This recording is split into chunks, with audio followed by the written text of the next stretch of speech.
कुछ लोगों को ऐसा लगता है आज किस्मत हमारे साथ दे रही है नहीं दे रही है, चलो ठीक है।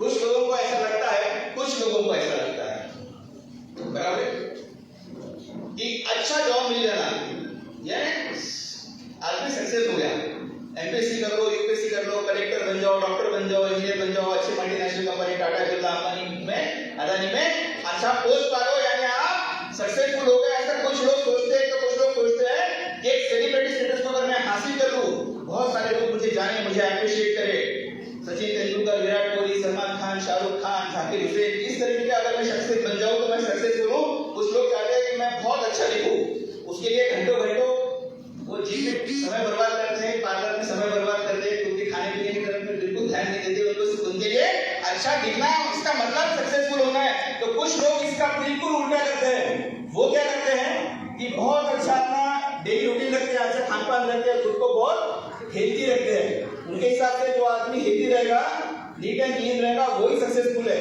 तो ऐसे बहुत सारे व्यूज है सक्सेस के बारे में। तो इसके बारे में एक सर्वे करवाया गया था। वो सर्वे के जो रिजल्ट आया वो एकदम अचंभित करने वाले रिजल्ट आए। वो रिजल्ट क्या थे?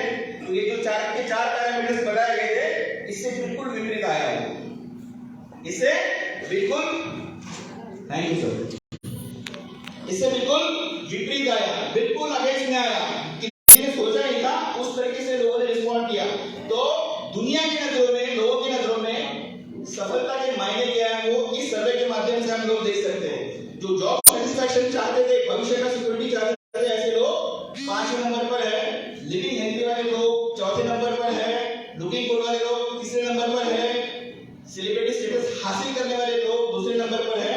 और फर्स्ट नंबर पे यानी तकरीबन 78% लोगों ने क्या बोला है? वेल्थ क्रिएशन, अच्छा पैसा कमाना, मोरली एंड लीगली। एक नंबर में अच्छा पैसा कमाना। जो आदमी ये पैसा कमाता है, पूरी दुनिया उसको सक्सेसफुल मानती है। मानते हैं कि नहीं इस बात को? यार बराबर है? यस। तो अभी सक्सेस के जो मेन पैरामीटर है, मैं ऐसा मानकर चलता हूं कि यहाँ पर जो बैठे हैं, इसमें से 78% लोग जो है वो अच्छे तरीके से पैसे कमाना, इसी को सक्सेसफुल होना मानते करके, बराबर है? तो अभी हमको सक्सेसफुल होने के लिए कौन से 2 रास्ते हैं? कौन से 2 रास्ते हैं? नहीं, गलत बात है। सक्सेसफुल होने के लिए 2 रास्ते हैं। एक तो है बहुत शानदार पढ़ाई लिखाई करो, जीनियस बनो, या जो ड्रीम का जॉब है उसको हासिल करो। इंडियन फॉरेन सर्विसेज में जाओ, इंडियन एडमिनिस्ट्रेटिव सर्विसेज में जाओ, आईपीएस बनो, बराबर? IIM से आप MBA करो, सत्य नडेला बनो, बराबर? बड़े बड़े गूगल के आप सीईओ बनो, फेसबुक के सीईओ बनो। ये एक सफलता का मार्ग है जहां पे आपको सैकड़ों करोड़ों में आपको सैलरी मिलेगा साल का। ये अमीर बनने का एक रास्ता है। दूसरा रास्ता है धंधा करो, दूसरा रास्ता है बिजनेस करो। और बिजनेस करने के लिए क्या लगता है?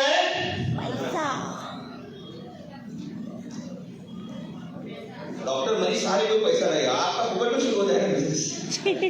क्या लगता है? पैसा। यस, पैसा है।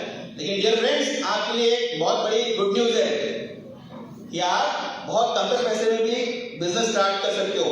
तो दूसरा तरीका है बिजनेस स्टार्ट करना। और बिजनेस स्टार्ट करने में भी 2 तरीके हैं। पहला तरीका है ट्रेडिशनल मार्केटिंग बिजनेस, और दूसरा तरीका है डायरेक्ट मार्केटिंग। तो डायरेक्ट मार्केटिंग समझने के लिए हम लोग पहले ट्रेडिशनल मार्केटिंग क्या है वो चीजें समझ लेते हैं। देखो, जो भी चीजें हम लोग रूटीन में यूज कर रहे हैं, किसी भी चीज का हम लोग उपयोग कर रहे हैं, वो सारी की सारी चीजें हम लोग कहां पर जाकर लेते हैं? जैसा ये कोट है जो मैंने पहना हुआ है, ये जो माइक है जो मैं यूज कर रहा हूँ, ये माइक लेने के लिए मैं फैक्ट्री में गया था? नहीं। ये कोट बनाने के लिए मैं गया था वहां पे? नहीं। तो ये मैंने कहां से परचेस किया? दुकान, शॉप, रिटेलर से परचेस किया। तो जो भी चीजें हम लोग परचेस करते हैं एज अ उपभोक्ता करके, एज अ कस्टमर करके, वो कहां से परचेस करते हैं? दुकानदार से। तो दुकानदार के पास में लेजर लाइट है? नहीं, देखो। हाँ, तो हम लोग क्या करते हैं? दुकानदार के पास में जाते हैं, बराबर है? दुकानदार कहां से परचेस करता है? होलसेलर के पास से। होलसेलर डिस्ट्रीब्यूटर के पास से। डिस्ट्रीब्यूटर किससे लेता है? कैरी फॉरवर्ड एजेंट से। कैरी फॉरवर्ड एजेंट कहां से माल उठाता है? मैन्युफैक्चरर से। मैंने जानबूझकर आपको उल्टी चीज बताई, क्योंकि यहां से चीज जब बताई जाती है तो ध्यान में नहीं आती है ना।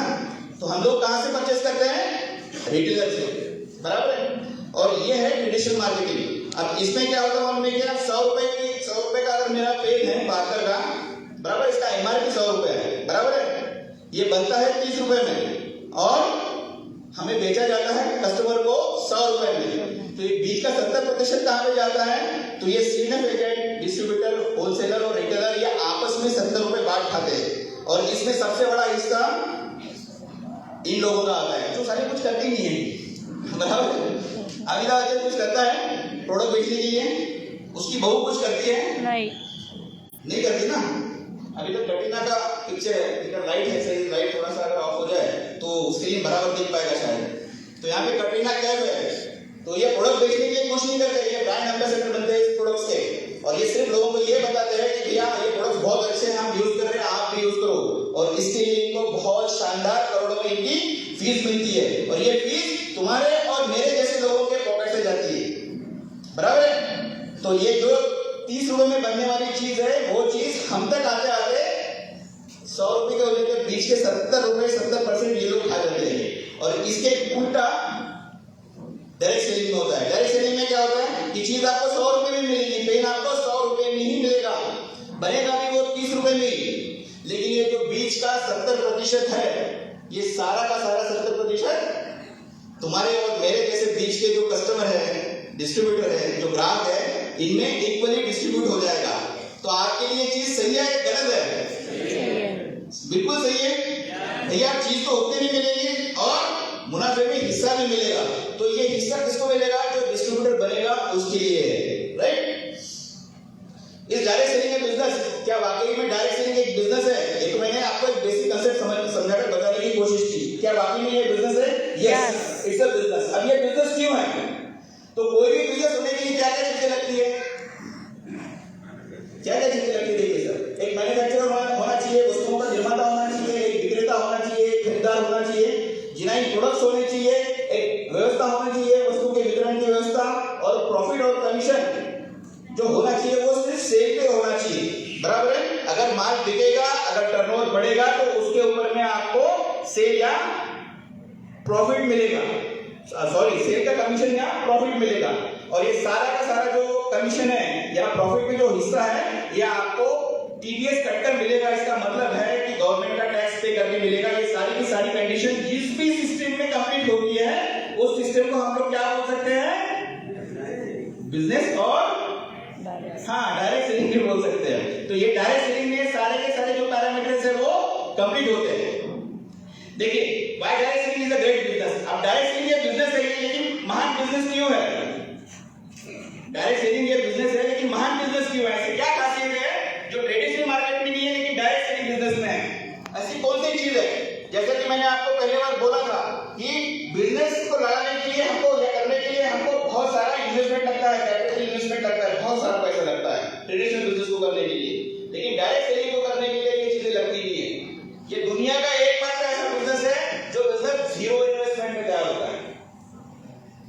ये बिजनेस को करने के लिए आप में सिर्फ हिम्मत होनी चाहिए कि मेरे को मालिक बनने का है, मेरे को बिजनेस ओनर बनना है। ये थॉट अगर आपके दिमाग में आया तो आप इस सिस्टम से बिजनेसमैन बन सकते हैं।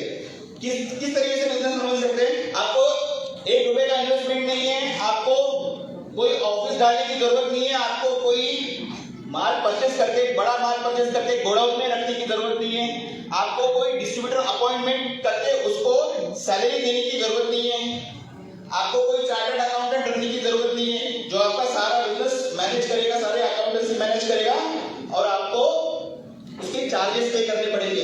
ये कोई भी चीज करने की जरूरत नहीं है।